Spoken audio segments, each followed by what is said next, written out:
Boshlaydi. Assalomu alaykum. Men Rustambek Rasulov bo'laman.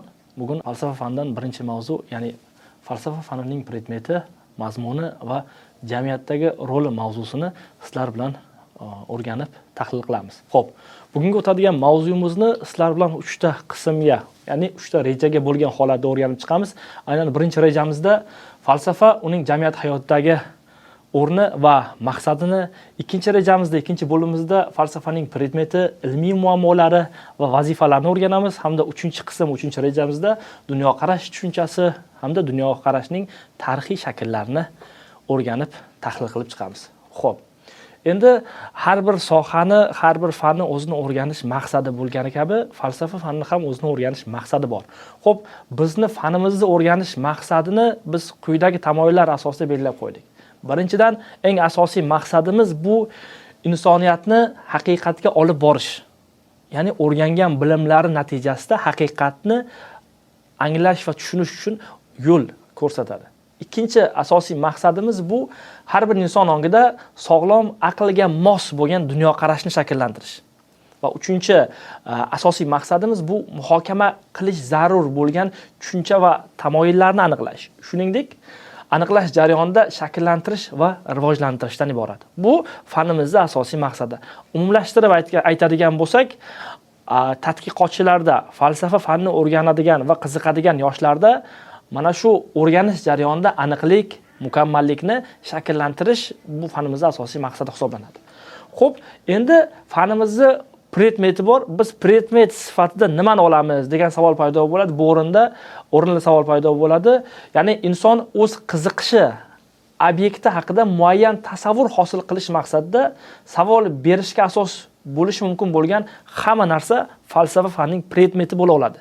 Ya'ni biz o'zimiz olamni, dunyoni, insonni, tabiatni o'rganish jarayonida bizni harakat faoliyatimiz davomida kerak bo'ladigan barcha detallar fanimizning predmeti bo'la oladi. Xo'sh, davom etamiz. Xo'p, endi falsafa qanaqa fan degan bir savolga, falsafa insoniyat tarixidagi eng qadimiy fanlardan biri. Ya'ni inson paydo bo'lishi bilan birgalikda insoniyat bilan parallel ravishda paydo bo'lgan fanlardan biri bu falsafa fani. Xo'p, eng qadimiy, ya'ni fan sifatida shakllangan birinchi fan bu falsafa fani hisoblanadi. Ya'ni oddiyroq qilib aytganda, insonning barcha sohadagi bilimlari yig'indisi bu donishmandlikni tashkil qiladi. Xo'p, shu o'rinda filosofiya atamasi qayerda paydo bo'ldi degan savolga, aynan filosof, faylasuf degan bir tushuncha bu qadimgi Yunon tilidan olingan bo'lib, Yunon tilidan filo sevaman, sofiya donolik, ya'ni donishmandlik degan ma'noni anglatadi. Ya'ni filosofiya qanaqa fan? Filosofiya donishmandlik haqidagi fan degan javobni bersak maqsadga muvofiq bo'ladi. Xo'p, endi o'zi falsafa qanaqa fan degan savolga umumiy qilib javob beradigan bo'lsak, falsafa donishmandlik haqidagi, olam va odamni o'rganadigan fan. Aniqroq qilib aytganda, olamni asosida nima yotibdi? Insonni bu hayotdagi missiyasi nimadan iborat degan savollarga javob berish mana shu fanimiz davomida o'rganib, tahlil qilib boramiz. Xo'p, davom etamiz. Aynan filosofiya atamasi aytdik, Yunon tilidan olingan. Bu terminni yunonlar ishlatishgan va ilk faylasuflar ham qadimgi Yunonistonda paydo bo'lgan. Aynan falsafa qayerda paydo bo'ldi degan savolga, bu qadimgi Yunoniston va Rim hududlarida paydo bo'lgan. Bu bilamizki, qadimgi Yunoniston bu hozirgi Gretsiya hududi, Rim esa hozirgi Italiya davlati hududiga to'g'ri keladi. Aynan qadimgi Yunoniston va Rim hududida miloddan avvalgi 7 va 3-asrlarda bizning fanimiz fan darajasiga ko'tarilib, shakllanib boraverdi. Xo'p, endi Yunonistonda fanimiz paydo bo'ldi asosan.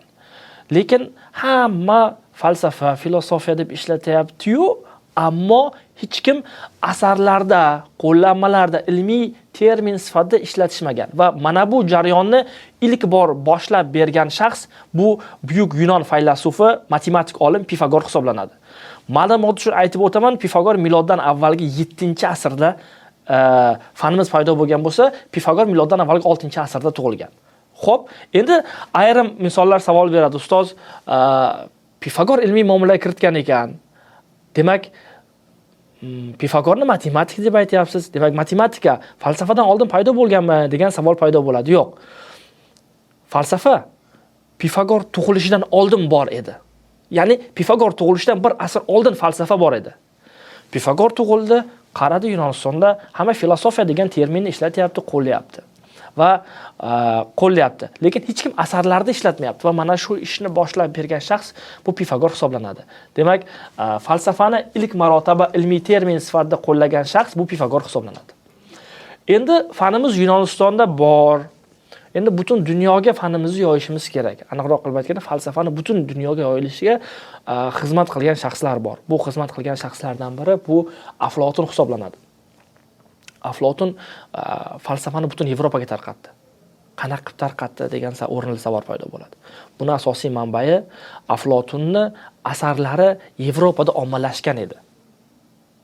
Va Aflotun o'z asarlarida falsafa terminining mazmun mohiyatini ochib berdi va falsafani o'z asarlarida qo'llay boshladi.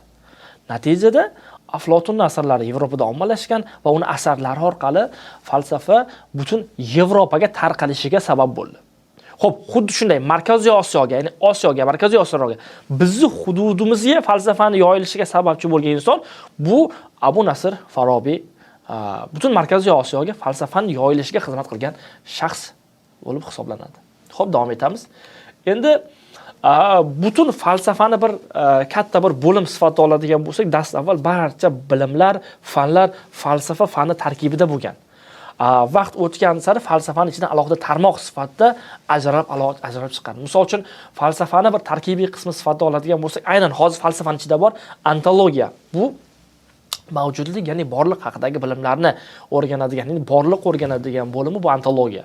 Falsafaning tarkibiy qismi. Undan tashqari gnosiyologiya, bu bilish nazariyasini o'rganadigan bo'lim bu gnosiyologiya hisoblanadi. Boshqa bir terminologiyaga ko'ra bu epistemologiya ham deyiladi. Ya'ni bilish nazariyasini o'rganadigan bo'lim gnosiyologiya tarkibiy qismi. Undan tashqari ijtimoiy falsafa bu jamiyat haqidagi ta'limotlarni o'rganadi. Estetika, axloq haqidagi ta'limot, etika, nafosat, ya'ni nafosat haqidagi go'zallikni o'rganadigan bo'limi bu estetika hisoblanadi. Undan tashqari aksiologiya degan bo'limi ham bor va aksiologiyada biz o'sha qadriyatlar haqidagi ta'limotni o'rganamiz. Va shuningdek, falsafiy antropologiyada biz inson haqidagi ta'limotlarni o'rganamiz. Va mana bu men yuqorida sanab o'tgan bo'limlarim bu falsafaning tarkibiy qismi va falsafa fani sohasi tarmoqlari bilan mana shu sohalarni ham parallel ravishda biz o'rganib boramiz. Endi shu o'rinda falsafa qanaqa fan yoki faylasuf kim degan savolga turli olimlar turlicha ta'rif berishadi. Shu o'rinda bobokalonimiz Abu Nasr Farobiy bu so'zga shunaqa ta'rif beradi. Falsafa nima, filosofiya nima degan savolga bu hikmatni qadrlashdir deydi. Ya'ni donishmandlik nima degan savolga donishmandlik bu hikmatni qadrlashdir. Hikmatni qadrlashni bu donishmandlik deb talqin qilyapti Abu Nasr Farobiy. Undan tashqari 19-asrda yashagan nemis qadriyatshunosi va olimi bor, Rickert degan. Endi davriga vaqtiga ham e'tibor qilinglar. 19-asrda yashagan. Rickert shunaqa ta'rif beryapti. Odamzod deydi, odam va olam hamda hayotning qadrini anglab, ular omonat narsa ekanini tushuna boshlagan davrlardan falsafiy fikrlashga kirishgan.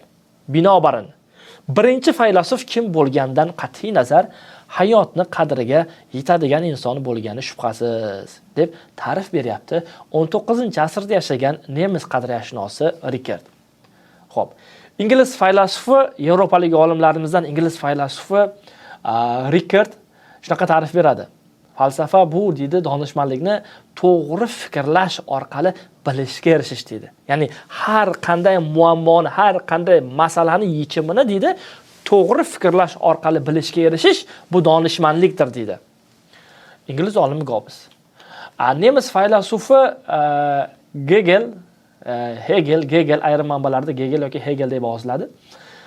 Hegel shunaqa bir ta'rif beradiki, donishmandlik bu deydi umuman predmetlarga fikriy yondashish deydi. Har qanday predmetga, jarayonga fikran yondashishni Bu donishmandlikdir deydi nemis faylasuf. Ludwig Feuerbach esa donishmandlik nima degan savolga bor narsani bilish deb javob beradi. Ya'ni u inson tafakkuridagi mavhum tushunchalarni emas, mehr, oqibat, do'stlik kabi tushunchalarni bilishni donishmandlikka kiritmaydi. Faqatgina bor narsalarni bilishni Ludwig Feuerbach donishmandlikka kiritadi. Qadimgi Yunonistonda pragmatistik ta'limot bo'lgan va pragmatizm ta'limoti namoyandalari bo'lgan va pragmatist shu o'rinda men pragmatizm degan so'z ta'rifini aytaman. Pragmatizm tushunchasi asosan bu shaxsga yoki jamiyatga bir tuzumga beriladigan ta'riflar hisoblanadi. Agar shaxsga shu ta'rifni beradigan bo'lsak, pragmatik so'zining ma'nosi o'zi fidoyi, foydali, manfaatli degan ma'nolari bor. Agar biz pragmatik degan so'z shaxsga qo'llasak, fidoyilik bilan foyda va manfaat uchun xizmat qiladigan shaxs bu pragmatik shaxs hisoblanadi. Xo'p, endi qadimgi Yunonistonda pragmatizm ta'limoti bo'lgan. Xuddi shu pragmatizm. Va mana shu pragmatizm ta'limoti namoyandalari o'zini yo'nalishidan kelib chiqib aytadiki, donishmandlik bu nima degan savolga foydali narsalarni bilish jarayoni deb ta'rif beradi. Faqatgina foydali narsa, ya'ni inson hayoti, faoliyati davomida unga ko'mak beradigan, hayotini yengillashtiradigan va naf beradigan barcha narsalarni bilish jarayonini pragmatizm ta'limoti namoyandalari donishmandlik, ya'ni foydali narsalarni bilish jarayoni bu donishmandlikdir degan bir ta'rifni aytib o'tadilar. Xo'p, mashhur Yunon faylasufi Suqrotdan so'raydilar. Bu darajada donishmandlikka erishishingni siri nimada deb so'rashganda shunday javob beradi. Men deydi, hech narsani bilmasligimni bilaman deydi. Ya'ni Suqrot ta'limotida shunday bir ajoyib fikrlar bor. Inson deydi, qanchalik ilm ummoniga sho'ng'ib borgani sari ummonning shunchalik keng ekanligini anglab yetadi va ummon ichida uning egallagan bilimi dengizdan tomchi ekanligini anglab yetadi degan ma'noda Suqrot mening donishmandligim hech narsani bilmasligimni bilishimdadir degan fikrlarni aytib o'tadi Suqrot. Endi arab faylasuflaridan mashhur arab faylasufi Al-Kindi milodiy 6-asrda yashagan va o'sha Arabiston yarimorolida barmoq bilan sanarli bo'lgan arab faylasuflaridan biri Al-Kindi. Al-Kindining ajoyib bir gapi bor. Aytadiki, falsafaning dushmanlari ham deydi, falsafaga muhtojdir deydi. Buni bir oddiy bir voqea bilan asoslab berishga harakat qiladi. Bir kuni Al-Kindini oldiga shogirdlari keladida ustozdan so'raydi. Ustoz, ayrim odamlar bizdan so'rashyapti. Falsafa bizga kerak emas.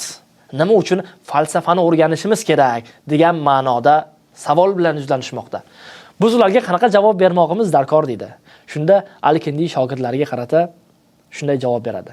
Sen avval o'sha odamdan so'ra. Falsafa nima uchun kerak emas? Sababini so'ra deydi. Shunda u senga turli misol, turli dalillarni keltirib, bir-biriga bog'lab javob berishga harakat qiladi. Mana shuni o'zi falsafadir deydi. Tushuntirib beraman. Falsafa nima uchun kerak emasligini aytish uchun ham u o'ylaydi, fikrlaydi, tafakkur qiladi va mantiqqa tayanib javob beradi. Aynan fikrlash, tafakkur qilish, mantiq kabi tushunchalar bu falsafaning tarkibiy qismida o'rganiladigan bo'limlar, tushunchalar hisoblanadi.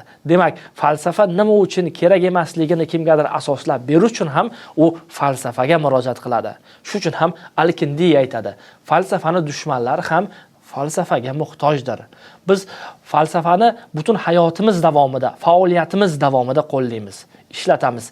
Lekin biz falsafani yetarlicha bilmaganligimiz uchun ham uni qayerda, qaysi jabhada ishlatayotganligimizni to'liq tushunmaymiz. Davom etamiz. Buyuk Yunon olimi, matematik olim Pifagor faylasuf kim deganda haqiqiy faylasuf tushunchasiga shunday ta'rif beradi. Va bu ta'rifini Olimpiada o'yinlariga keladigan insonlar misolida tushuntirishga harakat qiladi. Aytadi, Olimpiada o'yinlariga barchamizga ma'lum, Olimpiada o'yinlari bu qadimgi Yunonistonda o'tkazilgan, har 4 yilda bir marta o'tkaziladigan Olimpiada o'yinlari dunyoning hamma burchaklaridan kelib qatnashgan sport, katta bir sport musobaqasi bo'lgan. Va aytadi Pifagor, ana shu Olimpiada o'yinlariga deydi 3 toifadagi insonlar kelishadi deydi.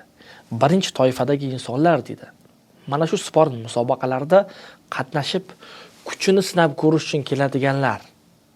Bu birinchi toifa odamlar deydi. Ikkinchi toifa odamlar mana shu musobaqalarni orasida savdo sotiq qilib pul topish uchun keladiganlar, ya'ni biznes qilish uchun, ya'ni savdogarlik qilish uchun keladiganlar, bular ikkinchi guruh insonlar deydi. Uchinchi guruh odamlar mana shu o'yinlarni tomosha qilib madaniy hordiq chiqarish uchun keladigan, ya'ni estetik zavq olish uchun keladigan insonlar, bu uchinchi toifa odamlar deydi. Aynan mana shu uchinchi guruh odamlar, ya'ni o'zini hayotini yaxshilash uchun, madaniy hordiq olish uchun, ya'ni dam olish uchun keladigan insonlar, bular haqiqiy faylasuflardir deydi. Ya'ni e'tibor qilib qaraydigan bo'lsak, Rickert aytayapti, dam olib o'zini qadrini biladigan odam haqiqiy faylasuf deyapti Rickert, Pifagor. Oldinda bir aytib o'tuvdik. Oldin keltirgan misolimizda 19-asrda yashagan nemis qadriyatshunosi bordi Rickert. Rickert ta'rifiga e'tibor qilib eslaydigan bo'lsak, Rickert ham hayotni qadriga yetadigan inson faylasuf. Pifagorda ham xuddi shu. Umumlashtirib oladigan bo'lsak, faylasuf degan bir tushunchaga umuman bu hayotni nima uchun yashayotganini biladigan va yashash uchun o'zini maqsadi, missiyasini biladigan va hayotini qadriga yetadigan insonlarni mana shu olimlar bir faylasufga, donishmand darajasiga tenglashtirib ko'rsatib o'tyaptilar. Xo'p, endi yana bir mashhur bir olimlardan biri, bu Yunon olimi, buyuk faylasufi Lukretsiyni yoniga shogirdlari keladi-da, ustoz deydi, ustoz fanni deydi, boshqa sohalariga oid bilimlar ko'payib ketdi. Endi falsafani o'rganishi hojati bormikan deydi. Shunda Lukretsiy bamayli xotir o'tirib shogirdlariga qaraydi. Falsafani deydi, Suqrot, Aflotun, Arastu kabi buyuk allomalar yaratgan. Endilikda mana shunday buyuk allomalar yaratgan fanni o'rganmaslik har qanday nodonning ham qo'lidan keladigan ish bo'lib qoldi deydi. Ya'ni falsafa shunday bir buyuk o'rganilishi muhim, zaruriy soha bo'la turib, hozir har kim ham mana shu fanni o'rganmayapti degan bir fikrlarni Lukretsiy shogirdlariga bir pand nasihat shaklida aytib o'tadi. Rus olimi Lev Tolstoydan so'raydilar va Lev Tolstoy donishmand kishi qanaqa bo'lishi kerak degan savolga, donishmand kishida deydi 3 ta xislati bo'lishi kerak va o'sha 3 ta xislatni alohida ta'kidlab o'tadi. Va bu xislatlarda aytadiki, ular deydi, donishmandlar deydi, avvalo deydi, boshqalarga bergan maslahatiga deydi, avvalo o'zlari amal qilishi kerak deydi. Bu birinchi xislat deydi. Ikkinchi xislat deydi, hech qachon haqiqatga qarshi bormasligi kerak deydi. Uchinchi xislat deydi, atrofdagi kishilarning nuqsonlariga sabr, toqat bilan chidash kerak deydi. Endi e'tibor qilinglar. Bu yerda uchinchi xislatda atrofdagi kishilarning nuqsonlari deyilganda, uni ma'naviyatsizligi, axloqsizligi, ilmsizligi, nodonligi kabi xislat va illatlar nazarda tutilyapti. Mana bu Lev Tolstoyning donishmand kishining 3 ta xislati bo'lishi kerak degan bir fikrlarini ko'rib chiqdik. Endi shu o'rinda yana bir narsani alohida ta'kidlab o'tishim joiz deb o'ylayman. Falsafada umuman har bir falsafiy g'oya, mafkura yoki bilimlar tizimi asosan bir davr xususiyatlarini aks ettirgan. Va shundan kelib chiqib, ular zamon ruhi va ma'naviyatini o'zida mujassamlashtirgan, davr muammolarini aks etishda qo'l keladi. Ya'ni bu yerda aytmoqchi bo'lgan asosiy konseptual mavzu, har bir davrda aytilgan falsafiy g'oya yoki nazariya o'sha davrdagi muammoni yechish uchun xizmat qiladi. Biz Navoiyni davrdagi bir g'oyani olib hozirgi davrga tatbiq qila olmaymiz. Bo'lishi mumkin, faqatgina mohiyat to'g'ri kelishi mumkin, lekin shakl to'g'ri kelmaydi. Qaytadan uni o'sha davrga moslab, shaklini to'g'rilab o'sha davrga moslashtirish talab etiladi. Endi hozir yuqorida olimlarning fikrlarini ko'rib chiqdik. Endilikda biz har bir fanni, har bir sohani o'ziga yarasha muammosi bo'lgani kabi, bizning fanimizda ham o'ziga yarasha muammolari bor. Xo'p, biz fanimizdagi muammolarni ikkita guruhga bo'lib o'rganamiz. Birinchi guruhda azaliy muammolarimiz, ikkinchi guruhda o'tkinchi muammolarimiz. Xo'p, azaliy muammo qanaqa, o'tkinchi muammo qanaqa? Tushuntirib beraman. Azaliy muammo insoniyat paydo bo'lgan davrdan to hozirgi davrgacha bor va har bir davrda dolzarb bo'lgan. Lekin hech qaysi davrda o'z javobini to'la topmagan muammolarimiz bu azaliy muammolarimiz. Azaldan hozirgacha bor. Har bir davrda dolzarb. O'tkinchi muammolarimiz-chi? O'tkinchi muammolarimiz insoniyat paydo bo'lgan davrdan boshlangan va hozirgacha tugagan va o'sha davrda qaysidir davrda dolzarb bo'lgan, o'sha davrda javobini topib nihoyasiga yetgan muammolarimiz bu o'tkinchi muammolarimiz hisoblanadi. Demak, biz o'tkinchi muammolarimiz bu o'tib ketgan. Biz urg'uni azaliy muammolarimizga qaratamiz. Xo'p, falsafada azaliy muammo nima degan savolda azaliy muammolarimizdan biri bu olamda, falsafada olamning asosida nima yotadi? Bu fanimizning asosiy muammolaridan biri. Xo'p, hamma narsani o'zining asosi bo'ladi. Hamma narsani o'zining asosi bo'ladi. Insonning ham asosi bor. Insonning asosi bor. Misol uchun insonning asosi yurak, asosiy organ. Agar yurak bo'lmaydigan bo'lsa, inson yiqilib qolish yoki harakatlana olmasligi mumkin. Yoki bitta yer sharini oladigan bo'lsak, yer sharining ham o'zining asosi bor. Yer sharining asosi bu yadrosi. Yadroda magnit maydon bor va hamma narsani tortib turadi va shuni evaziga yerdagi magnit maydon evaziga yer quyosh atrofida aylanadi. Endi olimlar aytayapti. Faylasuf, filosof olimlar aytayaptiki, olamni ham butun boshli olamni ham asosi bor deyapti. Va bu olamni asosiga dastlabki o'sha faylasuflar, qadimgi Yunonistondagi va Rimdagi faylasuflar bu masalaga substansiya tushunchasi orqali asoslab berishadi. Substansiya bu nima degan savolga substansiya bu mohiyat, ya'ni asos degan ma'noni anglatadi. Mana bu siz ko'rib turgan dumaloqni markazini men qora nuqta bilan belgilab qo'ydim. Bu dumaloqni butun boshli olam deb tasavvur qiladigan bo'lsak, mana shu nuqta uni asosi va mana shu asosga qadimgi Yunon va Rim faylasuflar substansiya deb nom beradilar. Substansiya bu nima? Substansiya bu mohiyat, bir so'z bilan ta'rif berganda. Xo'p, aynan mana shu substansiyasi, mohiyati nimadan iborat degan savolga turli olimlar turlicha ta'rif berishadi.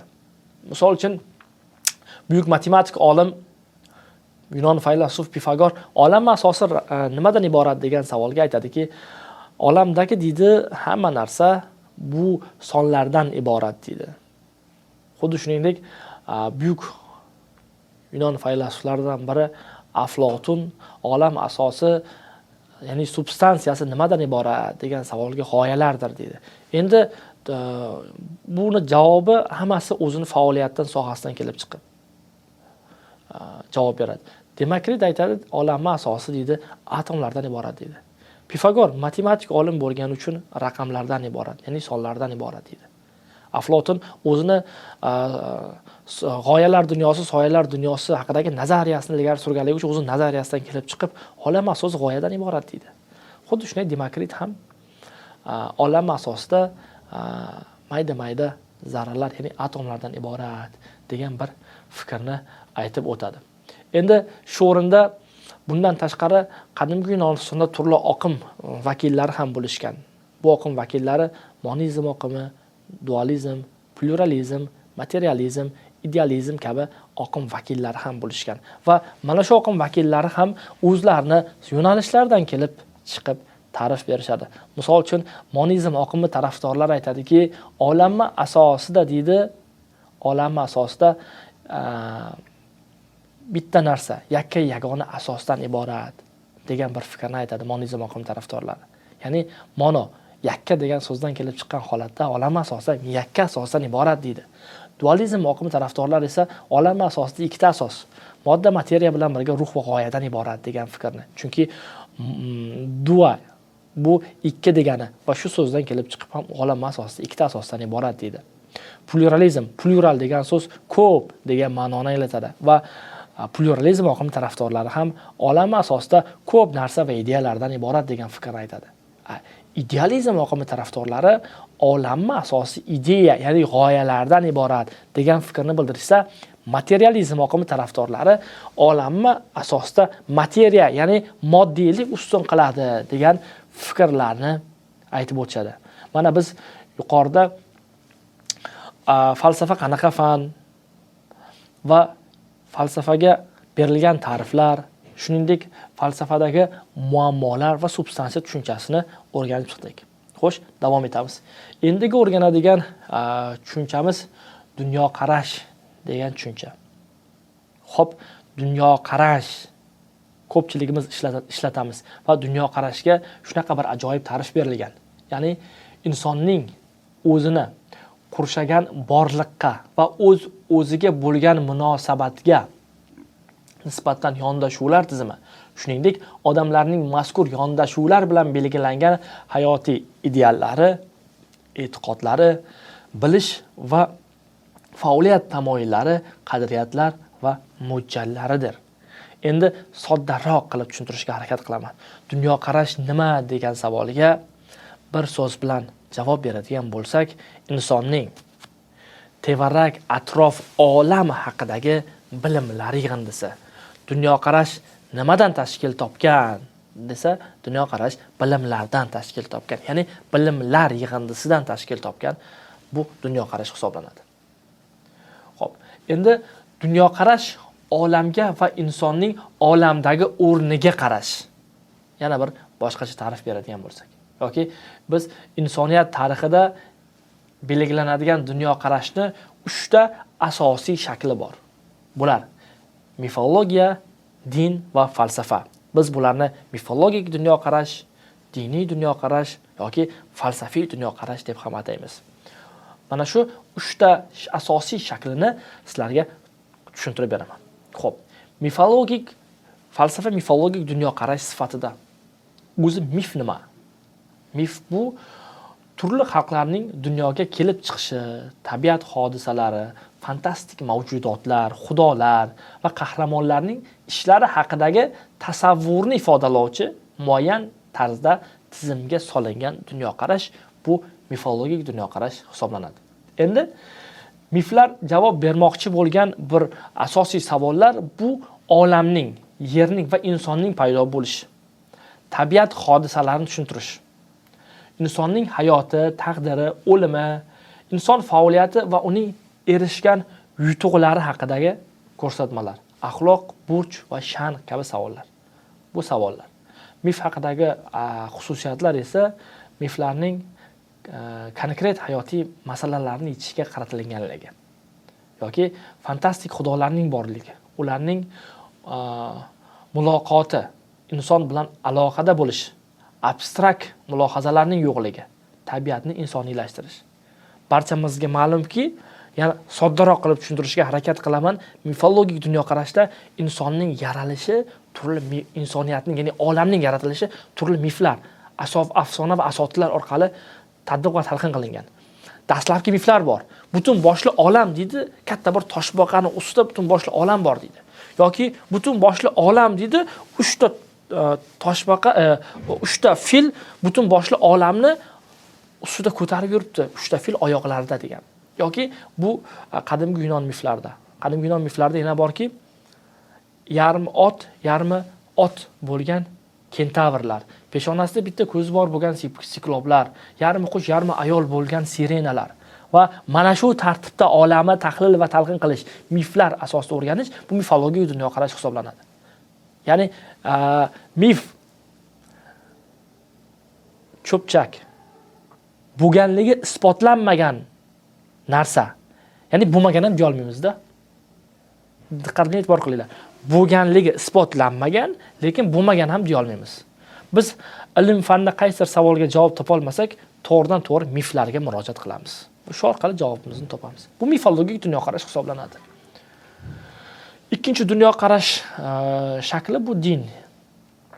Din bu ham dunyoqarashning shakli, inson hayoti va olamga ta'sir qiluvchi fantastik g'ayritabiiy kuchlar borligiga ishonishiga asoslanadi.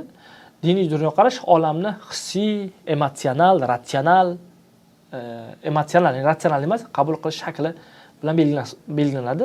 Din miflar ko'rib chiqqan savollarni ko'rib chiqadi. Ya'ni, tushuntirib beraman. Olamning yaratilishi, insoniyatning yaratilishi diniy jihatdan tahlil va talqin qilinadi. Va barcha dinlarga nazar soladigan bo'lsak, barcha dinlarda olam deydi yaratuvchi tomonidan yaratilgan deydi. Lekin yaratuvchining nomi barcha dinda har xil. Xuddi shunday. Asosiy hozir jahon din, dunyo dinlari va jahon dinlariga ko'tarilgan, ya'ni e'tiqod qiluvchilar soni jihatdan eng katta bu 3 ta din, bu xristianlik, islom dini va buddaviylik dini bo'ladigan bo'lsa, va ko'p tarqalgan milliy dinlardan biri bu sintoizm, hinduizm va iudaizm kabi dinlarimiz ham bor. Bu olamni diniy jihatdan tahlil va talqin qilib o'rganish bu diniy dunyoqarash hisoblanadi. Xo'p, endi falsafiy dunyoqarash yoki falsafa dunyoqarash sifatida bo'lsa-chi. Falsafa o'ziga xos ilmiy nazariy dunyoqarash turi. Dunyoqarashning eng yuqori pog'onasi va turi ratsionallik, sistemalilik, mantiqiy va nazariy shakli borligi bilan ajralib turadi.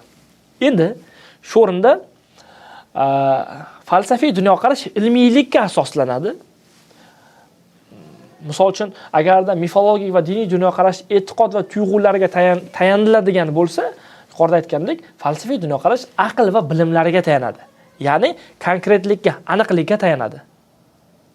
Aniq bilimlar majmuiga tayangan holatda olamni, borliqni, dunyoni o'rganish va tahlil qilish bu falsafiy dunyoqarash hisoblanadi. Xo'p, biz o'rganayotgan dunyoqarashni o'zi bizga ikki xil ko'rinishda namoyon bo'ladi. Bu birinchi ko'rinishi ijtimoiy dunyoqarash, ikkinchisi individual dunyoqarash. Tushuntirib beraman, individual va ijtimoiy dunyoqarashni. Xo'p, individualdan boshlayman. Bir kishiga yoki alohida bir shaxsga tegishli bo'lgan dunyoqarash bu individual dunyoqarash. Ma'lum bir guruh, partiya, millat yoki qanaqadir bir jamoaga tegishli bo'lgan dunyoqarash esa bu ijtimoiy dunyoqarashni tashkil qiladi. Bu dunyoqarashning ikkita ko'rinishi edi. Xo'p. Endi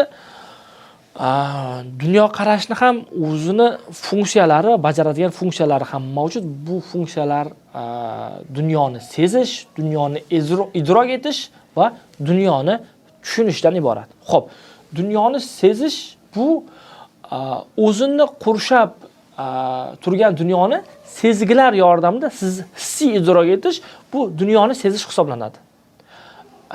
Dunyoni idrok etish funksiyasi bu dunyoni idrok etish funksiyasi atrof borlig'ini ideal obrazlar asosida tasavvur qilish bu dunyoni idrok etish hisoblanadi.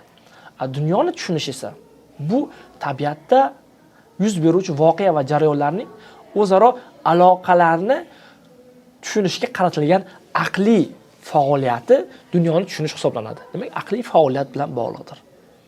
Mana biz hozir dunyoqarashni mana shu 3 ta funksiyasini, ya'ni dunyoni sezish, dunyoni idrok etish hamda dunyoni tushunish funksiyalarini ko'rib chiqdik. Endi bir misol bilan dunyoqarash tushunchasini yakunlamoqchiman. Bu bir baliqcha misolida sizlarga o'xshatish bilan yakunlashga harakat qilaman. Akvariumda bir baliqcha yashar ekan. Akvarium, bitta baliqcha yashar ekan. Bir kuni akvariumni ichidagi baliqchani olib dengizga tashlab yubordilar. Baliqcha atrofiga qarabdi-da, dunyo shuncha katta ema debdi. Vaholanki bitta dengizni ko'rib. Dengizdan katta okeanlar, undan katta irmoqlar, butun boshli olam, butun boshli borliq borligidan baliqchani xabari yo'q. Shu paytgacha baliqchaga o'zini akvariumi, o'zini dunyosi bo'lgan. Nuqta. Endi tushuntirib beraman. Hammani o'zini akvariumi bor, ya'ni dunyo qarashi bor. Kimnidir akvariumi kichkina, kimnikidir kattaroq va yana kimnikidir undan-da katta. Eng muhimi, hamma akvariumi o'zini chegarasi bor, ya'ni borib urilish devori bor.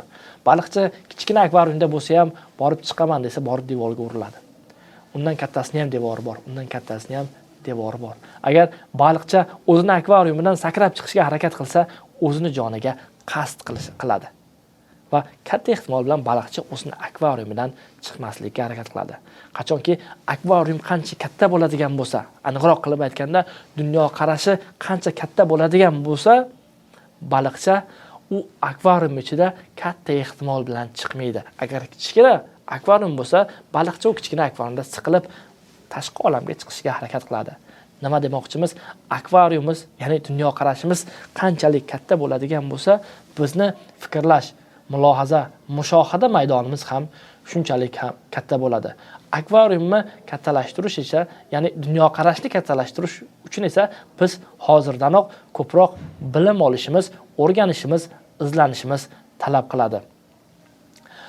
Va siz aziz tinglovchilar, o'zingizni akvariumingizni, aniqroq qilib aytganda dunyo qarashingizni kengaytirish uchun ayni paytda bizni darsimizni tinglab o'tiribsiz. Bugun sizlarga beriladigan birinchi mavzumiz falsafa fani o'zi qanaqa fan, fanning maqsadi, predmeti va unga berilgan ta'riflar, fandagi muammolarni o'rganib chiqdik. E'tiboringiz uchun tashakkur.